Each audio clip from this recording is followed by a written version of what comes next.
Bonjour les amis, j'espère que vous allez tous très bien. NITCHE, Nietzsche le catalan sur votre écran les gars. Bienvenue dans le débrief FC Barcelone versus Alaves. Voilà, et aujourd'hui le Barça l'emporte 2-1. Mais à quel prix? À quel prix? Parce que voilà, on prend les 3 points, on poche les 3 points, chose qui est, voilà, c'est bien parce qu'on est encore troisième derrière Girona, hein, qui a 34 points. On a les mêmes matchs joués, hein, nous tous. Le Real Madrid qui a 32 points, 2 points de plus que nous, et le Barça qui est juste derrière avec 2 points de moins.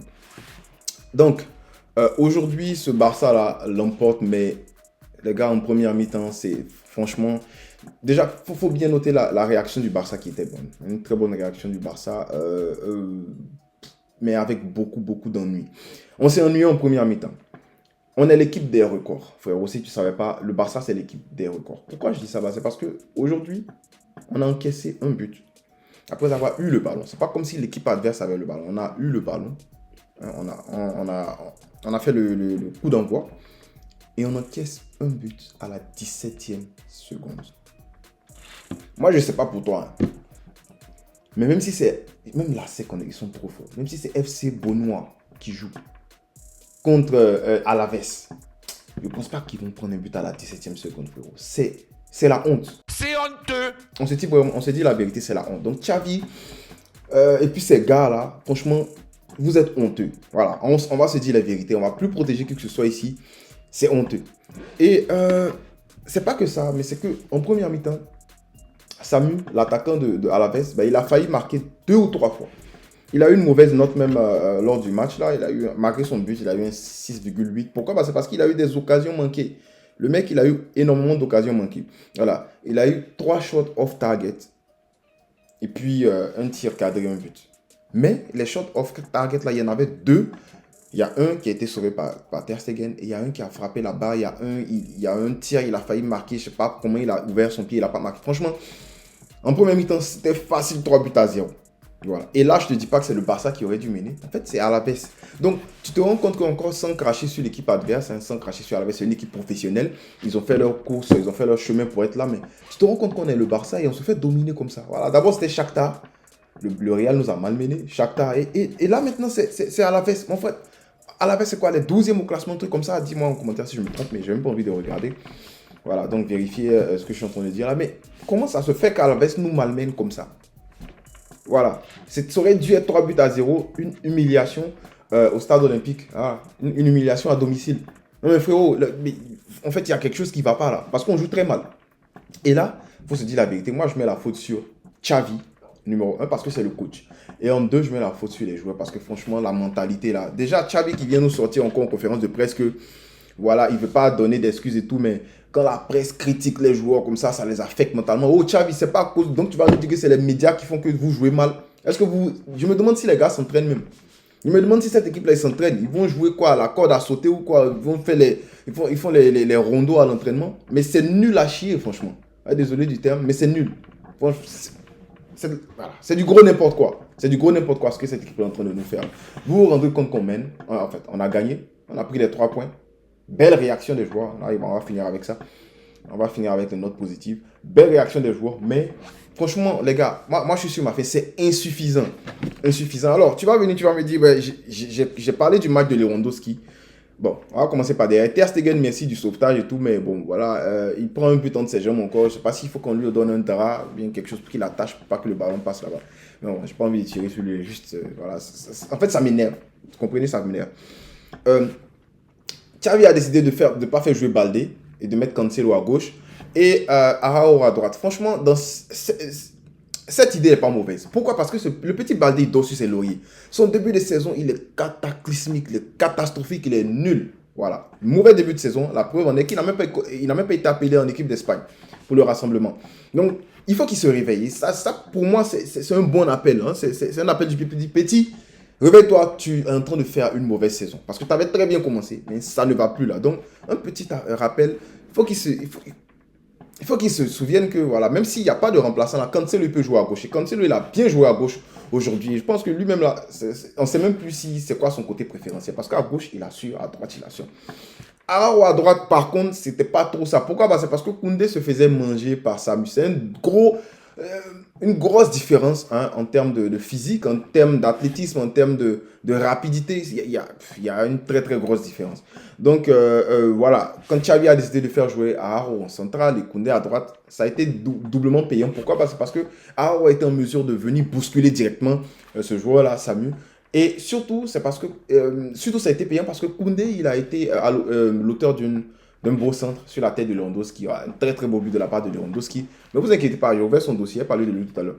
Un très beau but de la part de Lewandowski. Mais avant ce centre-là, il faut me dire, on a besoin de combien de centres, on a besoin de faire combien de centres avant qu'un seul centre soit sur la tête de quelqu'un, mais dans les pieds de quelqu'un. En fait, cette équipe-là, mais franchement, mais les centres ratés de Arao. Frérot, même tu mets les poteaux de, comment tu appelles ça, de rugby, ça passe pas. Les centres ratés d'Arao, même Gundogan, les centres ratés. Non mais, waouh! Il y a un esprit qui est en train de fatiguer cette équipe-là. Franchement, on doit les envoyer à l'église, ils vont aller prier ou bien, je sais pas, à la mosquée ou bien, whatever. Whatever. Donc, c'est ça. Koundé s'est fait manger, mais après, quand il est parti à droite, ça a été beaucoup mieux pour lui. Et après l'égalisation, on a commencé à avoir des espaces, on a commencé à avoir une équipe reculée parce que cette équipe de Alaves, là, ils n'avaient pas d'autre plan que de jouer à 5 derrière. C'est-à-dire que s'ils n'avaient pas marqué ce but-là, ils allaient rester à 5 derrière toute la rencontre. Et on a vu qu'on est passé à 2, on est passé devant, 2 buts à 1. Ils sont restés à 5. En fait, ils n'ont pas changé de plan. C'est comme s'ils étaient satisfaits, mais ils nous prenaient quand même en contre. Hein. Ça, il faut le dire. Le milieu, par contre, c'était pas bon aujourd'hui parce que aujourd'hui, Fermin Lopez n'a pas fait un match. Il n'a pas fait un bon match. Voilà. Quelques contrôles ratés, des moments où il aurait pu marquer, il n'a pas fait. Bon, voilà, c'est un gamin. Je n'ai pas envie de venir parler mal de ce gamin parce qu'on sait, on connaît la palette technique de ce petit-là. Mais c'était pas trop ça. Voilà, c'était pas trop ça de la part de Fermin Lopez. Donc, déjà, c'était une bonne idée de le sortir. Ilkay Gundogan. Bon, Gundogan, lui, quand il était à City, le mec, il te mettait les missiles à distance. J'ai l'impression qu'il arrive au Barça, il a commencé à porter le rouge et le bleu. Là, il s'est dit, non, moi, je tire plus de loin. Mais Gundogan, il y a quoi? Mais, vous frère, tu es fort. Tire. Il a le ballon, il va réfléchir, il va faire la passe. Non. On sait que c'est le Barça, on veut jouer le football champagne. Mais non, là, on n'a plus le temps. Gundogan, s'il te plaît, il faut frapper. Parce que Gundogan a eu des occasions de nous placer des missiles à distance. Mais il n'a pas voulu le faire cette fois-ci. Mais à part ça, c'était quand même un bon match de la part de Gundogan, qui est auteur de 3 passes clés aujourd'hui. Et puis voilà, 90 minutes, il a eu 0.5 expected assist. Bon, ça veut dire que les gars n'ont pas fini les balles de Gundogan. Hein, il faut se dire la vérité. Et Lewandowski qui marque un but, qui marque 2 buts, un très beau penalty, doublé. J'avais tweeté sur lui, j'ai dit, le mec, on va ouvrir son dossier parce que moi j'ai l'impression qu'il est fini. Mais oh, 2 buts de Lewandowski, c'est à respecter parce que cette tête-là, elle est très très bien placée. Et puis ça redonne en fait la vigueur au Barça d'aller chercher cette victoire-là. Et c'est lui qui va mettre le penalty au fond. Déjà, salutations à Ferran Torres, auteur qui est parti chercher ce penalty-là avec voilà, les appels en profondeur, comme on l'a dit. Mais Lewandowski dans le match, c'était mauvais. En cas, c'est dit la vérité. Voilà, but, d'accord. Merci pour le but parce que tu es un attaquant, tu es censé marquer. Mais c'était mauvais. Il y a eu une occasion où Lewandowski aurait dû finir facilement. Il n'a pas fini. Il aurait pu même faire la passe à Or. Il n'a pas fait la passe à Or. Il a tiré. Mais bon, c'est un attaquant. Il faut qu'il tente sa chance. Aujourd'hui, il a surclassé son expected goal qui était 1.2. C'est-à-dire qu'il est censé marquer qu'un but dans ce match. Mais il en a marqué 2 quand tu rassembles toutes les occasions qu'il a eues. Mais je pense que, voilà, Lewandowski, c'est un ballon reçu, 3 ballons ratés. Une passe à Lewandowski, il a raté 3 fois. Vous comprenez ce que je veux dire? Donc, voilà, dans le jeu, pour moi, c'était pas ça. C'était pas ça du tout. Il y a des gens qui me disent en commentaire qu'il aime pas le jeu du Barça et tout. Mais franchement, Lewandowski, toujours en boîte ou quoi. Passe, contrôle tout ça. Non, voilà. Sinon, chapeau à Lewandowski, doublé, qui donne les 3 points au Barça aujourd'hui. Et Lamine Yamal, bon, pas trop vu dans ce match-là. Bon, il a été quand même muselé sur le côté parce que j'ai vu qu'il y avait 3 gars sur son côté. Le petit là, tout le monde commence à voir comment il joue. Donc il y avait 3 gars sur son côté qui essayaient de pas le laisser faire la passe ou quoi que ce soit. Expected assist 0.03, c'est-à-dire qu'il n'a même pas eu de chance de faire une passe vers quelqu'un aujourd'hui. Pas de passe clé, 61 touches et ouais, mais c'était quand même compliqué pour Lamine Yamal aujourd'hui. Mais il n'a pas fait un mauvais match, on va le dire. Joao Félix, pour moi, il n'aurait pas dû sortir. Je ne comprends pas pourquoi c'est Joao Félix qui sort. Pour moi, c'est Lamine Yamal qui doit sortir dans ce match-là. Voilà. Pour moi, c'était ça. Mais bon, Xavi a décidé comme ça et je ne suis pas d'accord avec les décisions de Xavi ces temps-ci là, mais bon, on va faire comment. Et l'entrée de Rafinha qui est vraiment catastrophique. Catastrophique. On voit rien. On voit rien de notre Pakistanais préféré à part une passe clé. Mais franchement, pour moi, c'est trop insuffisant. Trop insuffisant. Et puis, Ferran Torres qui, lui, sauve son match grâce au penalty qu'il sauve son entrée, grâce au penalty qu'il donne au Barça. Mais en vrai, je sais pas. Mais c'est vraiment insuffisant. Le Barça nous laisse sur notre faim tous les jours et tout. À ce stade-là, je ne sais même pas si on peut en fait aller pour le titre. En fait, je reste positif quant à la Ligue des Champions. Je sais qu'on va sortir de poule. Je sais qu'on va essayer au moins de faire la huitième. Essayer, allez, vite, vite, les quarts de finale, les gars, s'il vous plaît. Mais à part ça, franchement, c'est très insuffisant. J'ai vraiment hâte que janvier arrive pour que le Barça au moins essaie de forcer l'arrivée de notre petit Brésilien là, qui nous attend de l'autre côté là-bas. À part ça, franchement, c'est compliqué parce que Xavi, j'ai l'impression qu'il n'a même plus de solution. Cette équipe-là qui mentalement, voilà, ça ne va plus. Mais j'ai aimé la réaction. Hein, je dis, le point positif, c'est que la réaction était bonne. À part ça, franchement, frérot, toi-même, regarde. Voilà, c'est très ennuyeux de voir le Barça jouer. Contre un bloc bas, on n'arrête pas à faire quoi que ce soit. Contre un bloc qui sort pressé, on nous domine, on nous bouffe.